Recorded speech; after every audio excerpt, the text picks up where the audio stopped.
Buenas, muy bien, bienvenidos nuevamente. Hoy vamos a hablar de monitoreo. Puede ser visto como un tema dentro de problemas de selección adversa. Entonces, déjeme contarles un poco de qué se trata la historia. Por supuesto, nosotros la contamos en un contexto en particular, pero la verdad que este modelo tiene un mensaje que es más amplio, que tiene muchas aplicaciones. Pero vamos directo a la historia. Pensemos que tenemos un monopolista que enfrenta a un consumidor cuyo tipo es desconocido.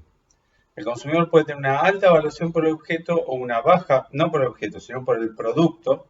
Hay un producto, el monopolista lo produce, pero va a enfrentar a un consumidor cuyas características no conoce en detalle. Específicamente, hay dos tipos de consumidores. El consumidor puede ser del tipo A.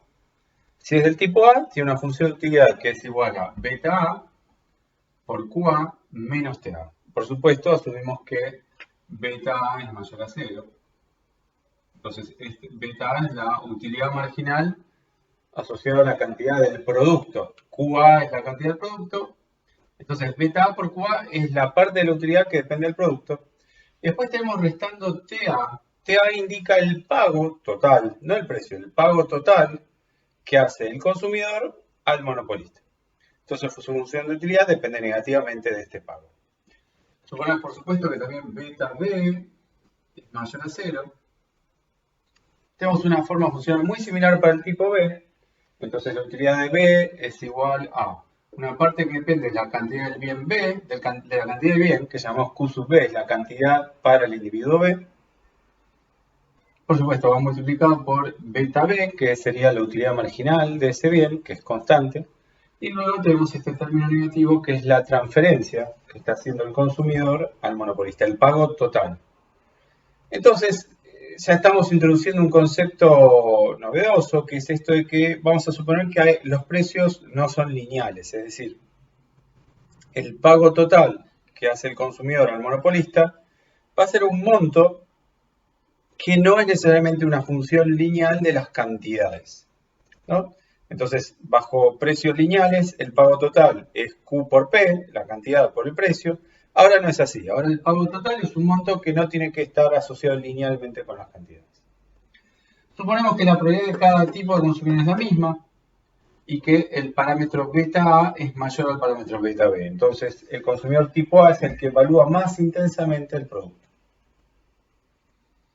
Por el lado del monopolista, suponemos que el monopolista no logra observar el tipo de consumidor. Entonces, el tipo de consumidor es información privada.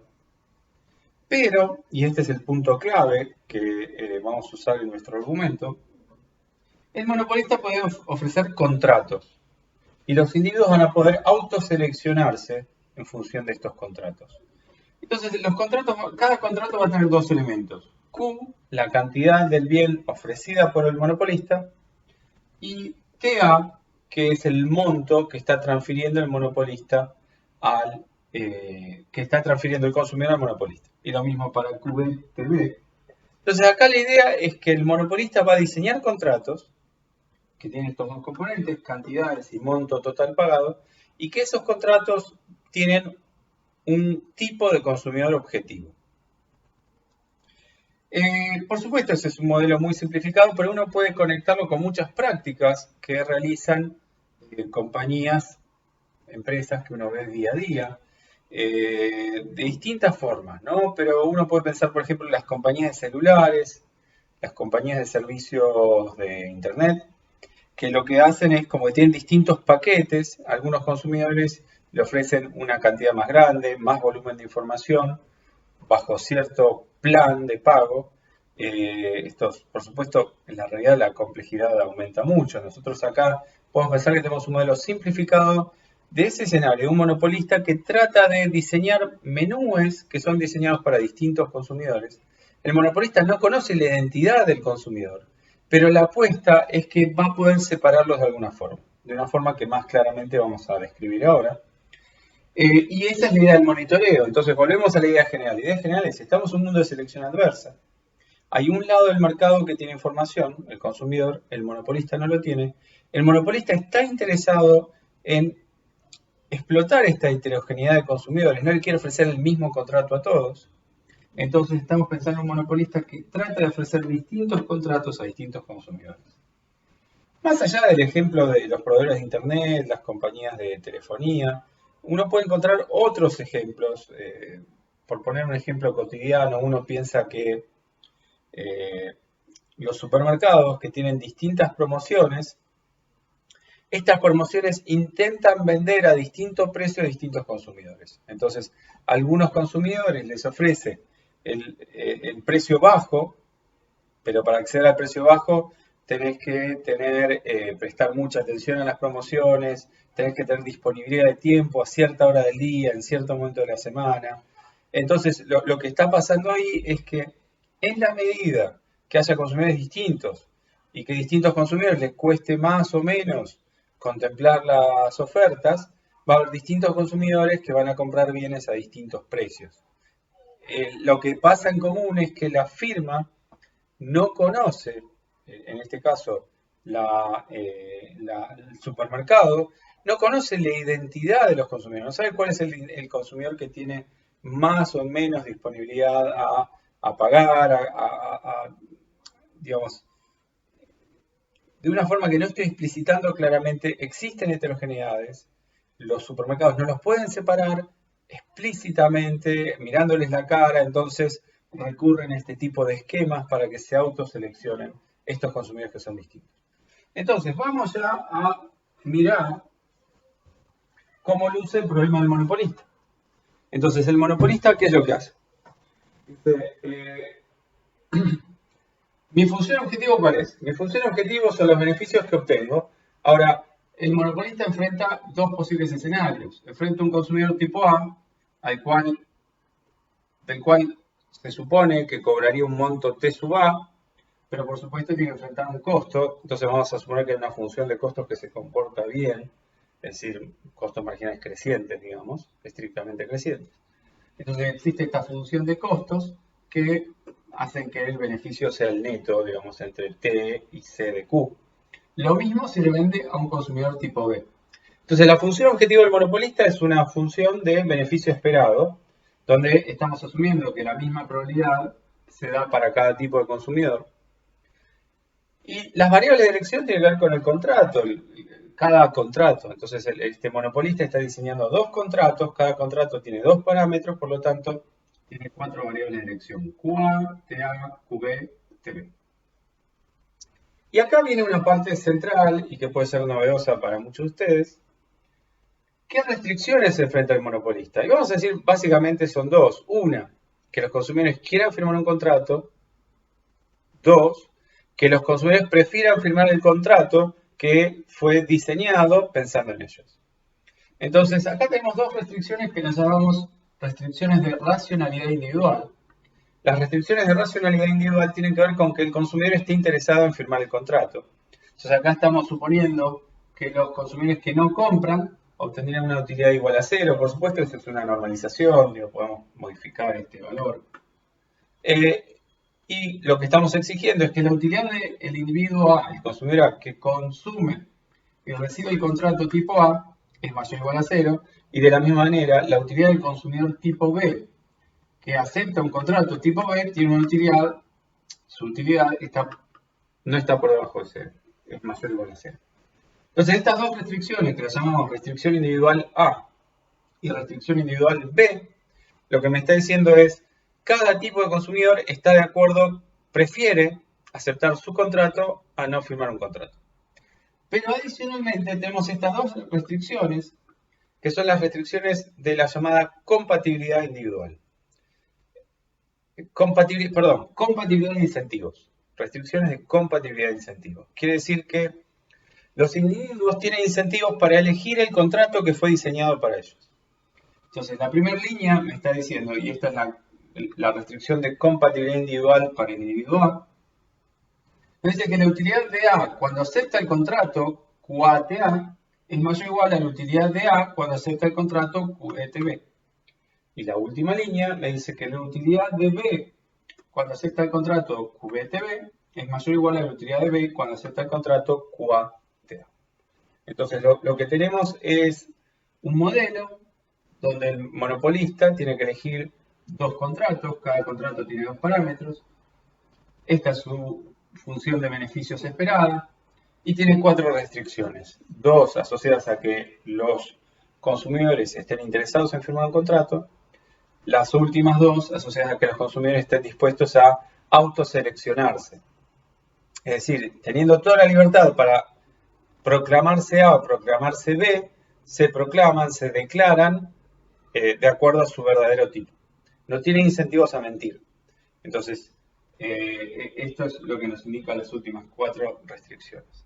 O sea, el problema se agranda, realmente empieza quizás a asustarnos, es decir, bueno, tengo cuatro variables de elección, cuatro restricciones que son restricciones de desigualdad débil, ¿cómo pienso este problema? Entonces acá vamos a hacer unas observaciones que nos van a llevar a un problema significativamente simplificado.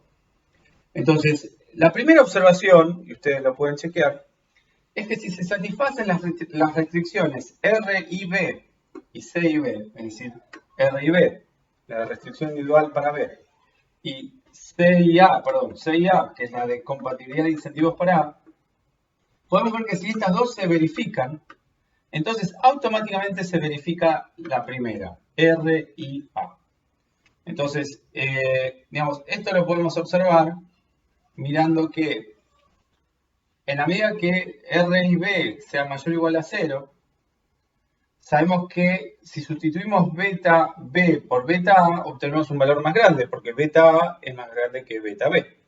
Entonces, al sustituir este parámetro por beta A, obtenemos también una expresión que es mayor o igual a 0, pero que es justa la que tenemos acá. Entonces, estamos diciendo que beta A QB menos TB es mayor o igual a 0, que a su vez es superada por beta A QA TA.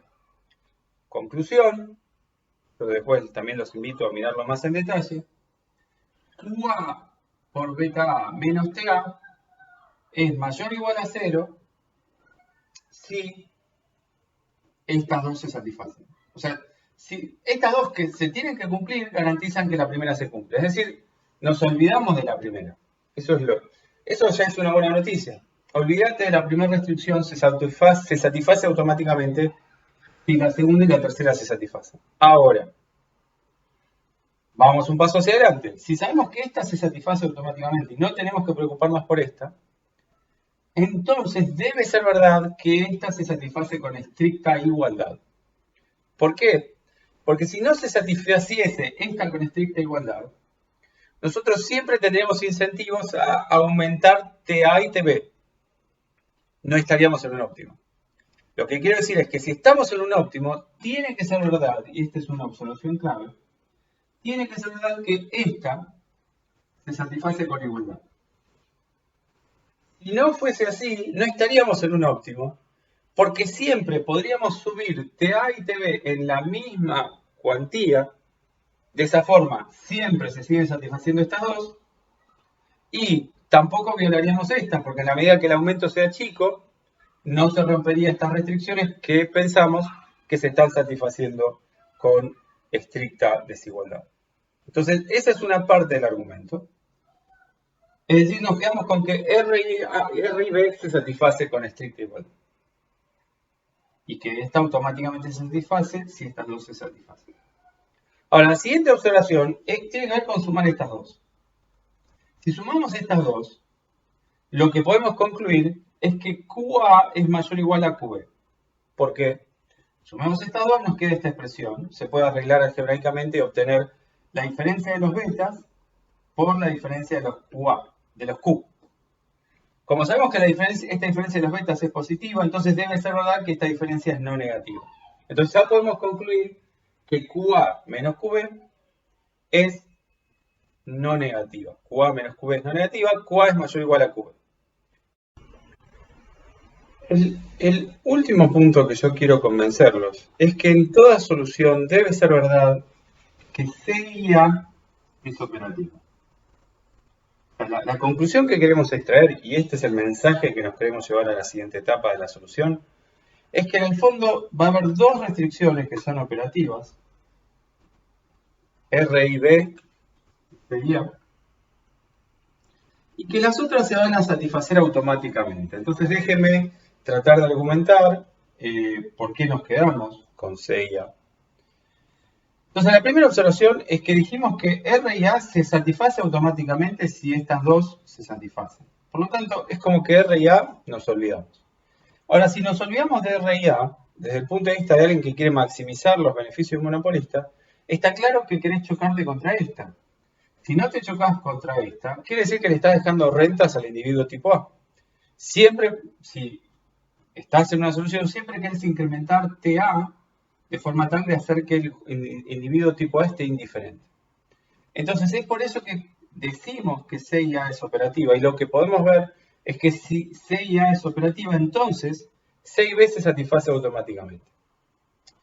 Conclusión, este conjunto de observaciones que estoy desarrollando, lo que los quiero convencer es que el problema se simplifica. Al final de cuentas, el problema de maximización de los beneficios monopolistas, en vez de tener 4 restricciones de desigualdad débil, tiene 2 restricciones de igualdad. R y B y C y A con igualdad. Estas 2 restricciones con igualdad son las que terminan contando para el ejercicio. En una solución siempre estas se verifican con igualdad y las otras 2, la primera y la última, se satisfacen automáticamente. Entonces, de esta forma, vamos a un problema simplificado que vamos a describir más en detalle ahora. Muy bien, entonces, acá tenemos la función objetivo. La función objetivo, como anteriormente veíamos, es igual a la suma de los beneficios en cada posible escenario, según el tipo de consumidor. Y cada beneficio está ponderado por un medio, que es la probabilidad de cada tipo de consumidor. Y luego tenemos las 2 restricciones que se cumplen con igualdad. La restricción de racionalidad individual del consumidor tipo B y la restricción de compatibilidad de incentivos del consumidor tipo A, que son las 2 restricciones que terminan siendo las vinculantes. Ahora, cuando sumamos esta información, primero, acá lo que vemos es que el pago que hace B es función de la utilidad que obtiene B al consumir el bien. Los dos son iguales, justamente porque este consumidor no obtiene ninguna utilidad extra en la solución.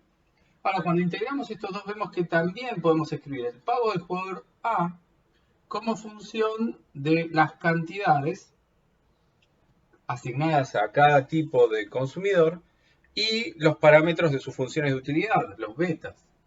Entonces vemos que lo que el monopolista le va a poder cobrar a A, o lo que el monopolista le cobra a A en la solución, es igual a la utilidad que obtiene A menos un valor que depende de la cantidad que obtiene B y depende del diferencial de estas utilidades marginales. Entonces, acá hay algo central en nuestra discusión, que es que el monopolista le va, en la solución, le está dando rentas informativas al consumidor A. Es decir, no le puede cobrar toda su utilidad, sino le va a tener que regalar algo, que es justo lo que aparece acá. Es decir, es el descuento que obtiene A. Y que tiene que ver con que A siempre tiene la opción de tratar de comprar el contrato tipo B. Para que A no quiera comprar el contrato tipo B, el monopolista le tiene que regalar unas rentas. Y eso es lo que aparece acá. Esta es la renta informativa. Cuando reemplazamos para TB y TA en la función objetivo, obtenemos una función que depende únicamente de QA y QB. Las cantidades, que ahora sí lo hacemos explícito, suponemos que las cantidades no pueden ser negativas.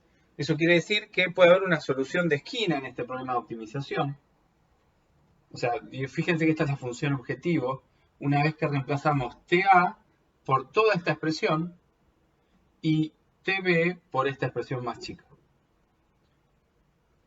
Si nos olvidamos por un momento de la solución de esquina, obtenemos estas 2 condiciones de primer orden. La primera condición nos dice que la utilidad marginal de A es igual al costo marginal evaluado en la cantidad que le toca A. Esta es una condición de eficiencia, es decir, la cantidad asignada a A es tal que se cumple una condición de eficiencia, utilidad marginal igual a costo marginal. Pero cuando vemos lo que pasa para B, acá vemos un desvío. Si este término fuese 0, la utilidad marginal de B se iguala a la cantidad que se le asigna a B.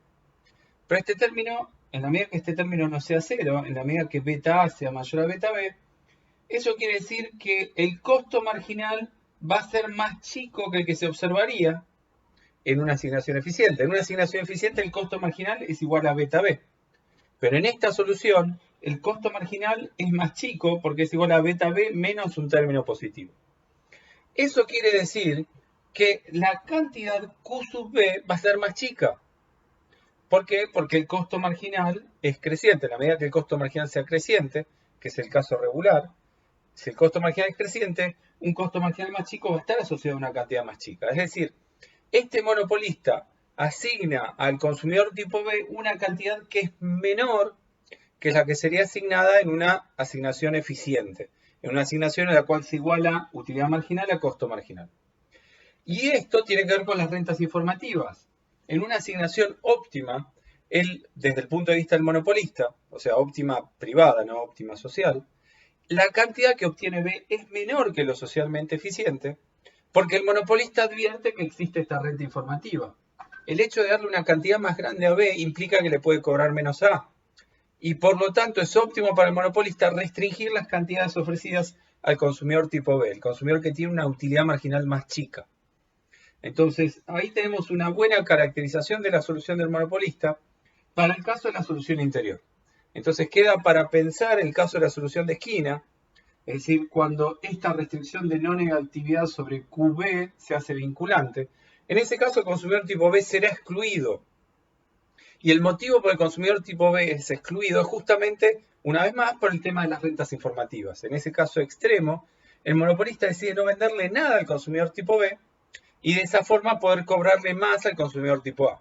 En particular, en el caso de exclusión, el monopolista, en este escenario, lo que haría es no le vende nada al consumidor tipo B y al consumidor tipo A le cobra exactamente toda la utilidad que obtiene el consumidor tipo A. Es decir, le extrae todas las rentas, no le regala nada al consumidor tipo A porque en ese escenario, en el escenario de exclusión, el consumidor tipo A no tiene el incentivo a mentir porque no existe ninguna alternativa. Entonces, ese sería el segundo tipo de solución que lo dejo para el análisis de ustedes.